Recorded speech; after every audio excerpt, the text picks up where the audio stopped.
उत्तर प्रदेश में वक्फ संपत्तियों को लेकर बड़ा बयान सामने आया है। अल्पसंख्यक कल्याण एवं वक्फ हज मंत्री दानिश आजाद अंसारी ने सुल्तानपुर में वक्फ संशोधन अधिनियम को लेकर चल रहे विरोध पर तीखी प्रतिक्रिया दी है। उन्होंने साफ कहा कि जो लोग वक्फ की जमीनों पर अवैध कब्जा जमाए बैठे हैं वही इसका विरोध कर रहे हैं।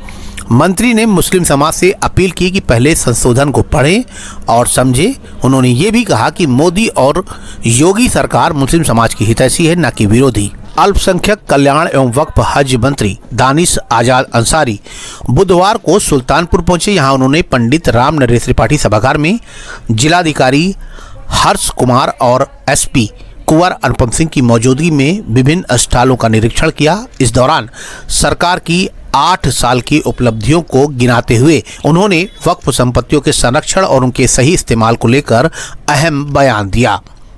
सभा को संबोधित करते हुए मंत्री दानिश अंसारी ने वक्फ संशोधन अधिनियम पर हो रहे विरोध को लेकर बड़ा बयान दिया। मंत्री ने ये भी कहा कि वक्फ संपत्तियों के ऑनलाइन रजिस्ट्रेशन और पारदर्शिता को बढ़ावा दिया जा रहा है ताकि इनका इस्तेमाल समाज के वास्तविक विकास में किया जा सके। देखिए, सबसे जरूरी बात यह कि वक्फ अमेंडमेंट एक्ट का जो विरोध जंतर मंतर पे कुछ लोग कर रहे थे, ये कौन लोग थे? क्या ये आम मुस्लिम समाज के लोग थे? नहीं, वो आम मुस्लिम समाज के लोग नहीं थे। क्या ये मुस्लिम समाज के हितों के सच्चे हितैषी लोग थे? नहीं, ये मुस्लिम समाज के हितैषी लोग नहीं है। ये चंद लोग जिन्होंने वक्फ की संपत्तियों पर अपने अवैध कब्जे बना के रखे हैं, वही लोग परेशान है।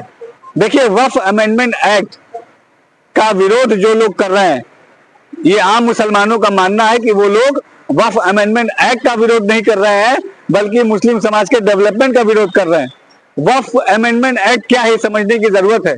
मैं आम मुस्लिम समाज के लोगों से भी आप सबके चैनल के माध्यम से अपील करना चाहता हूं कि वक्फ के अमेंडमेंट एक्ट को पहले पढ़ें। जंतर मंतर पे ये जो लोग कुछ चुनिंदा लोग जो गए थे, वो उनको भी देखिए कि वक्फ बोर्ड पे वही काबिज है, वक्फ की संपत्तियों का वही दुरुपयोग कर रहे हैं। वक्फ की संपत्ति क्या है? वक्फ की संपत्ति, कोई भी संपत्ति वक्फ क्यों होती है? कोई भी संपत्ति वक्फ इसलिए होती है कि उस वक्फ की संपत्ति के माध्यम से मुस्लिम समाज के डेवलपमेंट के लिए हम काम कर पाए। लेकिन क्या मुस्लिम समाज के डेवलपमेंट का काम उस वक्फ की संपत्ति से हुआ है क्या? इसका जवाब केवल और केवल ना है। क्या वक्फ की संपत्ति में, आप तमाम सम्मानित पत्रकारों से मैं पूछता हूं, हम जनपद सुल्तानपुर में बैठे हैं, आप आज ही एक सर्वे कीजिए कि जनपद सुल्तानपुर में 1000 से ज्यादा वक्फ की संपत्ति है। कितनी? 1000 से ज्यादा। कितनी संपत्तियों पे हॉस्पिटल खुले हैं, ये आप सर्वे कीजिए।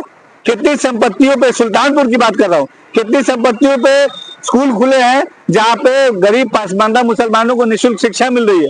कितनी संपत्तियों पे स्टेडियम्स खुले हैं, प्ले ग्राउंड खुले हैं जहां मुस्लिम समाज का नौजवान जो अच्छा खिलाड़ी है वो खेलने जा सके? इसका कोई जवाब हमारे पास नहीं है।